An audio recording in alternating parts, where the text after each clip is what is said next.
Alhamdulillah, Alhamdulillah, Alhamdulillahilladzi anzala al-Qur'an hudan lin-nasi wa bayyinatin minal huda wal furqan wa asyhadu an la ilaha illallah wahdahu la syarika lah wa asyhadu anna Muhammadan abduhu wa rasuluh alladzi arsalahu bil huda wa dinil haqq liyudhhirahu 'ala ad-dini kullihi walau karihal kafirun. Allahumma shalli wa sallim ala sayyidina Muhammad wa ala alihi wa sahbihi ajma'in wattabi'in wa tabi'ihim bi ihsanin ila yaumiddin. A'udzu billahi minasy syaithanir rajim. Ya ayyuhalladzina amanu taqullaha haqqa tuqatih wa la tamutunna illa wa antum muslimun. Amma ba'd, fa ya ibadallah ittaqullah faqad faza man ittaqa ta'ah. Alhamdulillah, melalui mimbar yang sangat mulia ini kami mewasiatkan kepada diri kami pribadi dan segenap hadirin dan hadirat jamaah Jumat yang dirahmati oleh Allah Subhanahu wa taala, marilah kita senantiasa meningkatkan ketakwaan kita kepada Allah Subhanahu wa taala. Marilah kita senantiasa meningkatkan rasa takut dan meningkatkan iman kepada Allah Subhanahu wa taala. Yang mana takut kepada Allah Subhanahu wa taala adalah takut meninggalkan larangan-larangannya, dan yang mana takut kepada Allah Subhanahu wa taala adalah takut untuk meninggalkan perintah-perintahnya dan takut kepada hal-hal yang diharamkan oleh Allah Subhanahu wa taala. Ma'asyiral muslimin sidang Jumat yang dirahmati oleh Allah Subhanahu wa taala. Alhamdulillah kita lalui bulan Rajab, dan alhamdulillah kita lewat, dan alhamdulillah kita sedang melalui bulan Sya'ban, yang mana bulan Rajab dikatakan Al-Rajab syahrullah wa syahri. Rajab, di bulan Rajab kita dianjurkan banyak beristighfar kepada Allah, dan Sya'ban kita dianjurkan untuk memperbanyak salawat kepada baginda Nabi besar Nabi Muhammad SAW, karena melalui beliaulah kita dapat memasuki surganya Allah SWT. Diriwayatkan yang pertama kali mengetuk pintu surga adalah Sayyidina Muhammad. Tidak ada makhluk yang dapat memasuki surga itu kecuali Sayyidina Muhammad pertama kali mengetuk pintu surga itu. Kenapa kita dianjurkan banyak salat di bulan Sya'ban? Dikarenakan bulan Sya'ban ini adalah bulannya Nabi Muhammad SAW. Dan seminggu lagi kita akan memasuki yang namanya Syahrul Ramadan, yaitu Syahrul Ummati, kata Rasulullah. Ini adalah bulan-bulannya kita. Allah Subhanahu wa taala berfirman, Syahrul Ramadan alladzi unzila fihi al-Qur'an. Bulan Ramadan adalah bulan di mana diturunkan Al-Qur'an. Syahrul Ramadan alladzi unzila fihi al-Qur'an hudan lin-nasi wa bayyinatin minal huda wal furqan. Di situ adalah pembeda untuk umat Islam, pembeda bagi orang yang beriman kepada Allah Subhanahu wa taala. Wa bayyinatin minal huda wal furqan, dan untuk menerangkan mana yang baik dan mana yang buruk. Wa man syahida minkum asy-syahra falyasum. Barang siapa orang yang beriman memenangi atau menyaksikan bulan Ramadan, falyasum, maka hendaknya berpuasa kepada bulan Ramadan. Maka ketika datang bulan Ramadan, maka bagi umat Islam wajib untuk berpuasa. Wa man kana maridan aw ala safarin fa iddatu min ayyamin ukhra. Dan barang siapa yang tertimpa musibah, sakit, aw ala safarin, atau berada di perjalanan atau melakukan perjalanan jauh, misalkan haji atau umroh atau perjalanan ke Jawa Tengah dan sebagainya, maka di situ boleh untuk tidak berpuasa. Kalau kana maridun aw ala safarin faidatun min ayyam ukhra, maka dia boleh mengqadanya di hari-hari yang lain. Faidat wa man kana maridan aw ala safarin faidatun min ayyam ukhra. Ketika seseorang itu meninggalkan puasa di bulan Ramadan, maka boleh baginya untuk mengqadanya ketika ada udzur, yaitu sakit dan melakukan perjalanan bepergian. Dikatakan dalam sebuah hadis bahwasanya as-safaru qit'atun minal adab, bahwasanya safar atau bepergian, perjalanan jauh adalah qit'ah, sebagian kecil dari adab. Bahwasanya orang berpergian itu boleh untuk tidak berpuasa karena perjalanan itu melakukan sesuatu yang berat. Ada kalanya orang haus di pertengahan jalan, ada kalanya orang lapar di pertengahan jalan.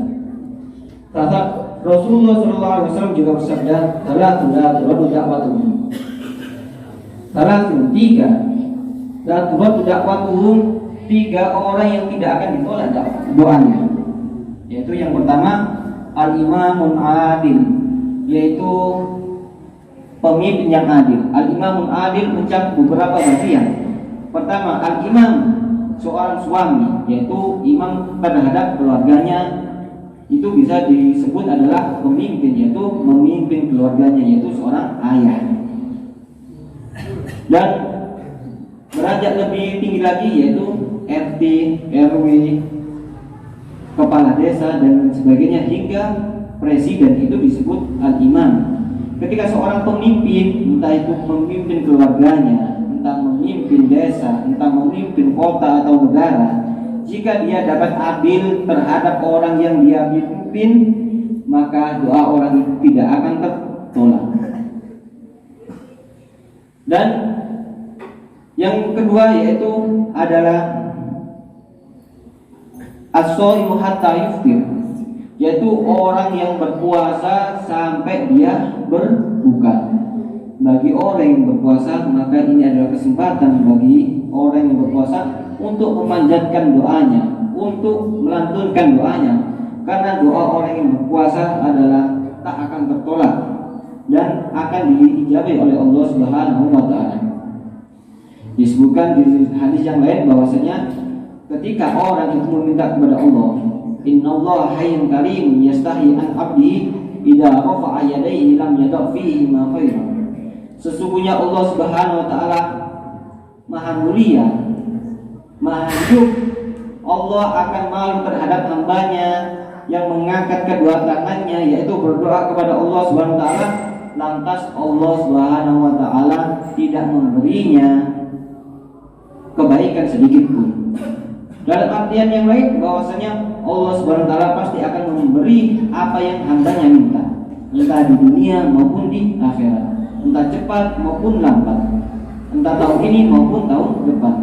Selagi hamba itu mau berikhtiar, berusaha, mau meminta, mau bersujud kepadanya, maka Allah Subhanahu wa taala senantiasa mengabulkan apa yang dia minta. Disebutkan di bulan Ramadan pula bahwasanya bulan Ramadan adalah bulan turunnya Al-Quran. Maka disitulah diserukan, dianjurkan untuk membaca Al-Quran. Bahwasanya Al-Quran itu setiap huruf adalah 10 kali lipat kebaikan.